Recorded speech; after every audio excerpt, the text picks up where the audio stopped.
The bullet was meant for a 10-year-old girl. It missed by 2 inches. Remember Zora Vance? The woman who walked into her ex-husband's wedding with their secret twins and destroyed his entire life?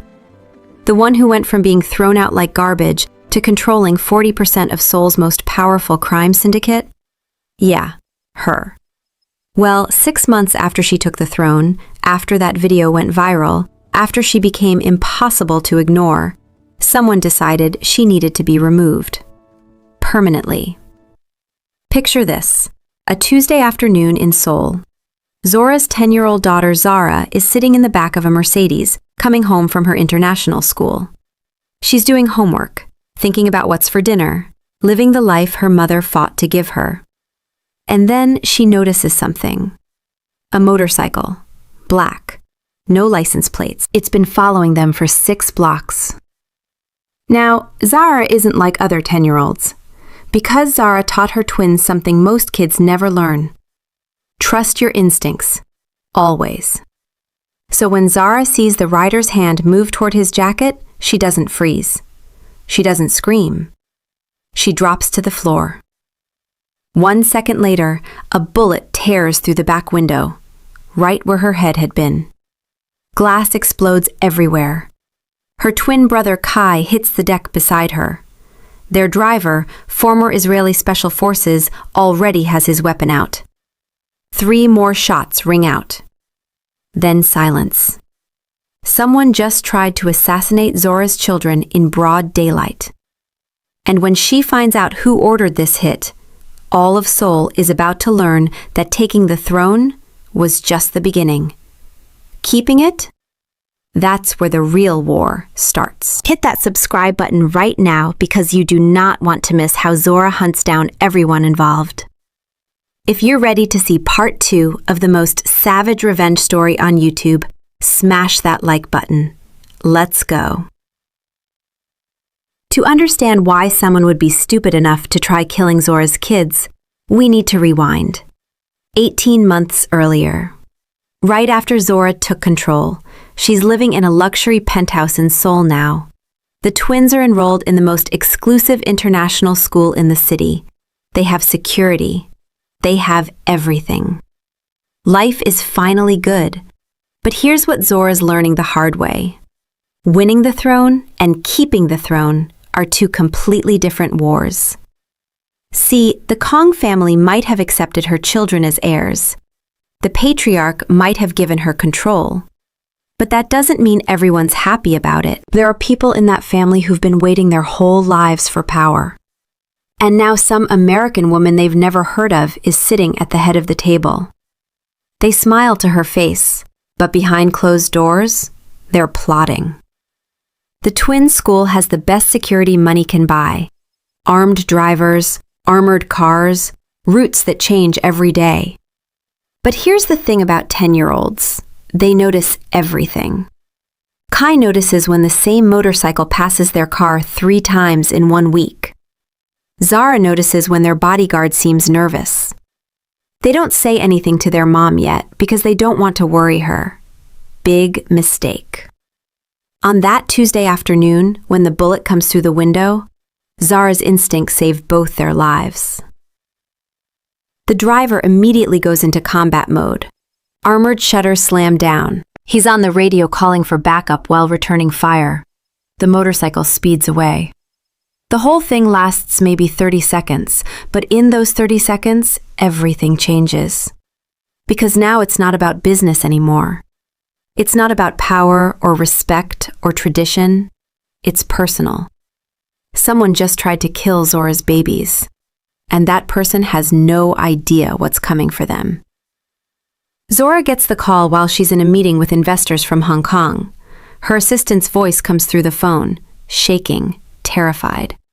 "Ma'am, there's been an incident. The children are safe, but..."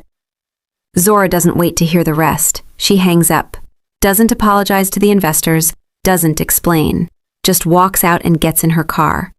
Drive, now. 20 minutes later, she's at the private security compound where they took her kids. Kai and Zara are sitting in a protected room drinking hot chocolate. They look calm. Too calm, like they're trying to be brave for each other. But Zora sees it, the fear hiding behind their eyes. She kneels down in front of them. "Are you hurt?" "No, Mom," Kai says quietly. "Did you see who did it?" Zara nods slowly. "A man on a motorcycle, black helmet. But when he reached for the gun, I saw his wrist. He had a tattoo." "What kind of tattoo?" "A red dragon." Zora's blood goes ice cold. The red dragon. That's the symbol of the Yamamoto clan, Japanese Yakuza who've been trying to expand into Korean territory for years. Ruthless, violent, connected. This isn't just some random attack. This is a declaration of war. But here's what really makes Zora's stomach drop.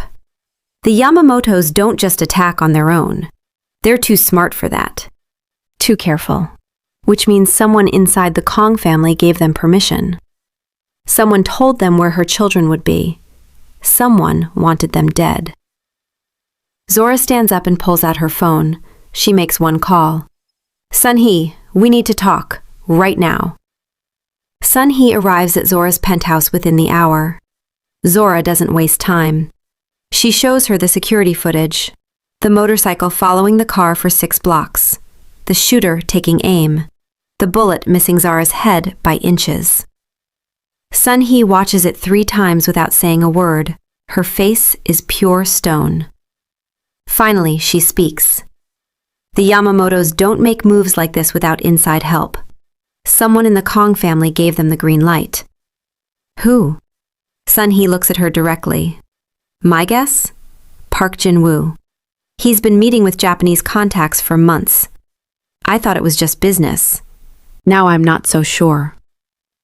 Zora feels rage building in her chest, pure, focused rage. "He's trying to kill my children to take control." "It's worse than that," Sun-hee says. "If your children die, their shares go back to the family council. Park would have enough votes to take over everything. Your kids aren't just heirs. They're the only thing standing between him and total power." Zora walks to the window. Seoul spreads out below her, beautiful and deadly. A city that's been trying to destroy her since day one. What does the patriarch know about this? Nothing. He's in the hospital. Heart failure. The doctors don't think he has much time left. Perfect timing. The old guard making their move, while the only person who could stop them is dying. Zora turns back to Sun-hee. Her voice is calm, too calm. "Then we handle this ourselves, quietly. I need proof that Park is working with the Yamamotos, hard evidence, and I need it in 72 hours. Sun-hee actually smiles, a dangerous smile. "I'll get you your proof, Zora. But when this is over, you can't show mercy, not this time. These men tried to kill children, your children." Zora's voice goes cold, colder than Sun-hee has ever heard it. "I won't." The board thinks Zora's weak because she's not Korean. They're about to learn how wrong they are. Drop a comment. Should Zora handle this the legal way or the Kong way? Hit subscribe so you don't miss the revenge. 48 hours later, Sun-hee walks into Zora's office and drops a folder on the desk. Inside are photographs, bank records, phone transcripts, photos of Park Jin-woo meeting with Yamamoto leadership at a private club in Tokyo. Bank transfers showing $5 million moving from Yamamoto accounts to Park's offshore companies over the last 6 months. And then the final piece. The one that makes Zora's hands shake with pure anger. A recorded phone call. Park's voice comes through crystal clear. "The children leave school at 3 p.m. every Tuesday. Same route every time. Security is lightest on Tuesdays. Make it look random." Zora listens to it twice. Then she picks up her phone and sends one message to every board member. "Emergency meeting, tomorrow, 10 a.m. Attendance is mandatory." The next morning, Park Jin-woo walks into that conference room smiling, confident. He thinks this meeting is about Zora stepping down, maybe restructuring, maybe her finally admitting she can't handle the pressure. Then he sees who else is there. Sun-hee sitting at the table with a face like ice. 3 members of the patriarch's personal security team standing against the wall, arms crossed. And a man Park hasn't seen in 5 years. Lee Sang-min, the Kong family's chief lawyer. The man who only shows up when someone's about to be completely destroyed. Park's smile dies on his face. Zora stands at the head of the table. She doesn't look angry, she looks calm. And somehow, that's more terrifying. "Gentlemen," she says quietly, "we have a traitor in this room." The room goes completely silent. Zora continues. "Someone in this room conspired with our enemies to murder Kong heirs. Someone betrayed this family for money and power." The board erupts, everyone talking at once, voices raised, accusations flying. Zora presses a button on the table. The screen behind her lights up, photographs flash across it one by one. Park in Tokyo with Yamamoto leadership. Park accepting an envelope of cash. Park shaking hands with the enemy. Then the bank records appear. $5 million, clear as day. And then the audio plays. Park's voice fills the entire room. The children leave school at 3 p.m. every Tuesday. Same route every time. Security is lightest on Tuesdays. Make it look random. Every single head in that room turns toward Park Jin-woo. His face has gone completely white, like all the blood just drained out of his body. "This is fake," he stammers. "Someone fabricated this. I would never." "Sit down." Sun-hee's voice cuts through the room like a knife. Park doesn't sit. He stands there, frozen, realizing what's happening. The security team moves forward, slowly, deliberately. And that's when Park understands. He's not walking out of this room. Not today. Probably not ever. He looks at Zora, actually looks at her for the first time. And he sees something in her eyes that makes his blood run cold. She's not angry. She's not emotional. She's just done with him. "Take him," Zora says quietly. The guards move in. Park tries to run. He actually tries to run, but there's nowhere to go. They drag him out of the boardroom while he's screaming, making threats, making promises, making excuses. Nobody stops them. Nobody says a word. And just like that, Park Jin-woo disappears. What Zora does next becomes a legend in Seoul's underworld. She doesn't kill Park Jin-woo. That would be too easy, too quick, and honestly, not nearly painful enough. Instead, she destroys him. Within 24 hours, every illegal deal Park has made in the last 20 years gets leaked to the authorities. Every bribe he's paid, every politician he's bought, every dollar he's stolen from family accounts. His construction empire, seized by the government for tax evasion. His political connections, running from him like he's got a disease. His mistresses, selling their stories to tabloids for cash. His own family, they go on national television and publicly disown him. By the end of the week, Park Jin-woo has nothing. No money, no power, no respect, no family. Just a broken old man who gambled everything and lost. And then Zora sends him one final package. Inside is a one-way ticket to Thailand, $50,000 in cash, and a handwritten note in perfect Korean. Disappear, because if I ever see you in Korea again, I won't be this generous. Consider this mercy. Park takes the money and leaves the country that same night. The board gets the message, loud and clear. Zora isn't just the twins' mother, she's a Kong, and she plays by Kong rules.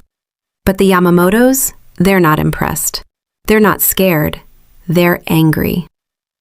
3 days after Park's exile, a black box arrives at Zora's office, red dragon seal on top. Inside is a single piece of paper with a message written in perfect Korean. "Your move, Mrs. Kong. We're just getting started." They want war. And Zora's about to give them one they'll never forget. The student is about to become the master. Hit subscribe, because what Zora does next will shock you. Comment below. How far should she go to protect her family? The patriarch calls Zora to the hospital 2 days later. When she arrives, he's sitting up in bed, looking frailer than she's ever seen him. Thinner, weaker, like he's holding on to life through pure stubbornness. But his eyes, still sharp as knives. "You handled Park well," he says, his voice rough. "Thank you, grandfather." She's been calling him that for months now. He loves it. But the Yamamotos are different. They won't stop until you're dead, or they control this entire city, probably both. Zora sits down beside his bed. "What would you do?" The old man actually smiles, a real smile. "I'd make them regret they ever heard the name Kong." He reaches into his bedside drawer with shaking hands and pulls out a folder. Inside are documents, names, addresses, financial records, years of intelligence gathering. The Yamamoto clan has been operating in Korea for 3 years. Very careful, very smart, but I've been watching them the whole time. And I know their weakness. He points to one name on the page with a trembling finger. Yamamoto Kenji, the heir. 26 years old, arrogant, reckless. Thinks he's untouchable because daddy runs the family back in Tokyo. He's been running their Korean operations out of a nightclub in Gangnam. Zora studies the file carefully. Photos of Kenji, his routines, his schedule, his weaknesses. "You want me to go after the son? I want you to destroy him, publicly. Make an example so devastating that every other family in Asia thinks twice before coming after a Kong ever again." The patriarch leans back against his pillows, breathing hard from the effort of talking. "You wanted the throne, Zora. Now you have to prove you deserve it. Show them what happens when someone threatens your family." He closes his eyes, exhausted. "Make them fear you more than they fear death." Zora spends 2 weeks planning, not rushing, not making mistakes. Just cold, calculated preparation.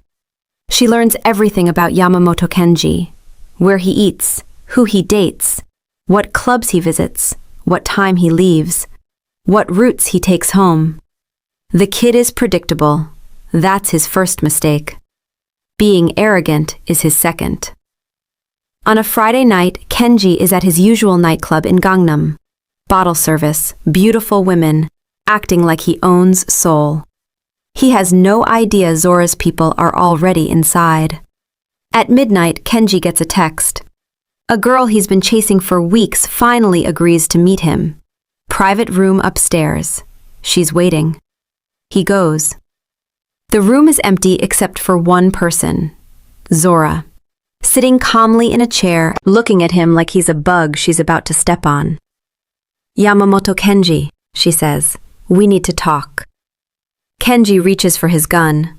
4 of Zora's security team step out of the shadows, weapons drawn. He freezes. "Sit down," Zora says. He sits. "You tried to kill my children. You and Park thought you could remove me, take control of the Kong family, and nobody would stop you." "I don't know what—" "Don't," Zora's voice cuts him off. "I have recordings, bank transfers, messages, everything." She slides a folder across the table. "Here's what's going to happen. You're calling your father in Tokyo right now. You're telling him the Korean operation is over. You're pulling out. Completely." Kenji actually laughs. "My father will never." Zora presses play on her phone. Audio fills the room. Kenji's voice, talking about bribing officials, smuggling routes, the hit on the Kong children. Everything he's said for 6 months. all recorded. This goes to Korean authorities in 1 hour unless you make that call, Zora says calmly. Your father might protect you from a lot of things, but not from a child murder charge. Not when it threatens the entire Yamamoto name. Kenji's face goes pale. You're bluffing. Zora stands up. Try me. She walks to the door, then stops. Oh, and Kenji? If anything happens to me or my children ever again, these recordings go public. Your father will kill you himself to protect the family. She leaves. 30 minutes later, Kenji calls his father. Within a week, the Yamamotos pull completely out of Korea. Zora didn't just win, she made them run. 3 months pass. The patriarch dies peacefully in his sleep with Zora and the twins by his side. And in his will, he does something nobody expected. He leaves his personal shares directly to Kai and Zara, which means Zora now controls 60% of everything. She doesn't just have a seat at the table anymore. She owns the table. Later that night, she's home with her kids. They're doing homework. Normal. Safe. Happy. Zara looks up. Mom, do you ever regret it? Everything you went through? Zora thinks about Ji-hoon throwing her out, raising twins alone, the attacks, the threats, the wars she's had to fight. Not for a second, baby, because everything I went through led me here, to you two, to this life we built together. Kai smiles. What happens now? Zora pulls out her phone. 10 million followers now, all watching, all waiting. She records a video. My name is Zora Vance Kong, and to everyone who said I didn't belong, who tried to break me, who thought I'd fail, thank you. You made me stronger. This is just the beginning. She posts it. Within an hour, 20 million views. And somewhere in Thailand, in a small apartment, Ji-hoon watches that video. He sees his children, strong, confident, successful. He sees Zora, more powerful than he ever was. And he realizes the truth he's been running from. He didn't just lose a woman, he lost a dynasty. The throne is hers. The empire is hers. And she's just getting started. If this story inspired you, hit that subscribe button and join this family. Drop a comment telling us what you want to see next. Check out the recommended video on your screen for more stories of power, revenge, and triumph. See you in the next one.